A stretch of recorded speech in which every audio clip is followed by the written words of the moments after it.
तो भूतिया बस की कहानी में एक बार फिर से स्वागत है।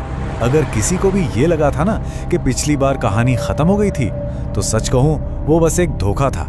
चलिए अब बिना कोई वक्त गवाए सीधा उस खौफनाक रात की गहराई में उतरते हैं, क्योंकि आप जानते हैं राजेश का उस बस से बचना कहानी का अंत नहीं था, बल्कि असली कहानी की तो बस शुरुआत थी। राजेश को लग रहा था चलो जान बची तो लाखों पाए, लेकिन उसका ये जो सुकून था ना, वो बहुत जल्दी टूटने वाला था। एक ऐसी सच्चाई सामने आने वाली थी जो उसके होश उड़ा देगी। जब राजेश की आंख खुली तो उसने खुद को एक अस्पताल में पाया।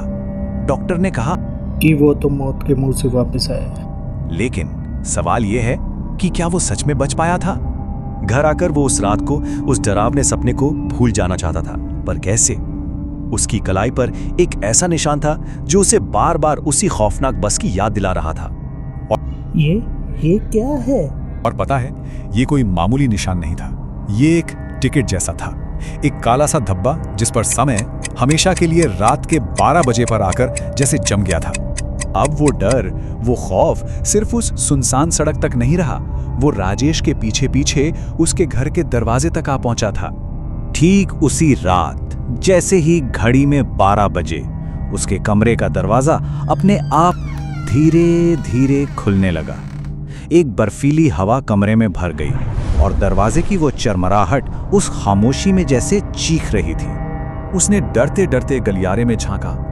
वहां कोई नहीं था, कोई भी नहीं, लेकिन उसे एक बस के इंजन की आवाज बिल्कुल साफ सुनाई दे रही थी।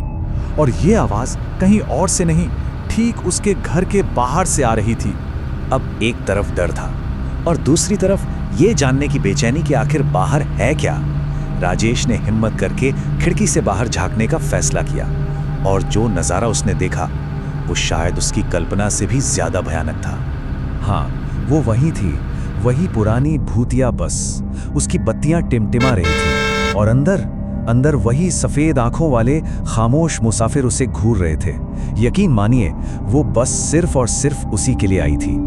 बस का कंडक्टर खिड़की से बाहर झुका, उसकी तरफ देखकर मुस्कुराया और ये रोंगटे खड़े कर देने वाले शब्द सीधे राजेश से कहे। रोज रोज इस डर के साथ जीना राजेश के लिए नामुमकिन हो गया था। तो उसने एक फैसला किया, वो काली घाटी वापस जाएगा और इस पूरे रहस्य की जड़ तक पहुंचेगा। लेकिन जब वो काली घाटी पहुंचा तो वहां का नजारा देखकर उसके पैरों तले से जमीन ही खिसक गई। वो जगह वैसी थी ही नहीं जैसी उसे याद थी, बिल्कुल अलग। वो बस स्टॉप, वो बेंच, वो सब कुछ गायब था, जैसे वो कभी वहां था ही नहीं। उसकी जगह पर सिर्फ एक पुराना जंग लगा हुआ बोर्ड था जिस पर एक चेतावनी लिखी थी। जैसे ही उसने हार मानकर वापस मुड़ने का सोचा, एक जानी पहचानी आवाज ने उसे रोक लिया। एक ऐसी आवाज जो उसे वापस उसी अंधेरे में खींच रही थी जहां से वो भागकर आया था।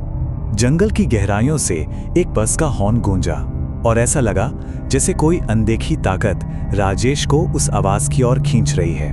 वो ना चाहते हुए भी एक बड़ी पुरानी खाई की तरफ बढ़ता चला गया, और फिर खाई के नीचे उसे वो दिखी उसी बस का टूटा फूटा जंग लगा ढांचा। ये सबूत था कि वो हादसा असली था। लेकिन ये कहानी का अंत नहीं था, बल्कि ये तो एक नए और भी भयानक अध्याय की शुरुआत थी। और फिर जो हुआ वो किसी बुरे सपने जैसा था।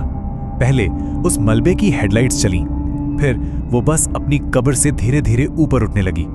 फिर उसका दरवाजा खुद ब खुद खुला और अंदर के अंधेरे से एक आवाज आई, राजेश अब तुम्हारी बारी है।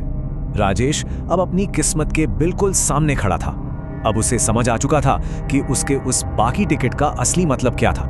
वही आधे जले हुए चेहरे वाली औरत बस के दरवाजे पर दिखाई दी। वो मुस्कुराई और उससे कहा कि आज रात वो उनके साथ सफर करेगा। और ठीक उसी पर राजेश की कलाई पर बना वो 12 बजे का निशान चमकने लगा। उस रात के बाद राजेश को फिर कभी किसी ने नहीं देखा। वो बस गायब हो गया और अपने पीछे एक ऐसी कहानी छोड़ गया जो अब पहले से कहीं ज्यादा डरावनी हो चुकी थी। पर क्या आपको लगता है कि कहानी यहां खत्म हो गई? नहीं, बिल्कुल नहीं। काली घाटी का वो श्राप टूटा नहीं था, उसे तो बस एक नया शिकार मिल गया था। तो असल में राजेश उस बस से कभी बच ही नहीं पाया था। वो उसी का एक हिस्सा बन गया, हमेशा हमेशा के लिए। और अब कहते हैं कि वो खुद उस बस का नया भूत है जो हर रात नए मुसाफिरों से पूछता है, कोई मेरे साथ घर चलेगा?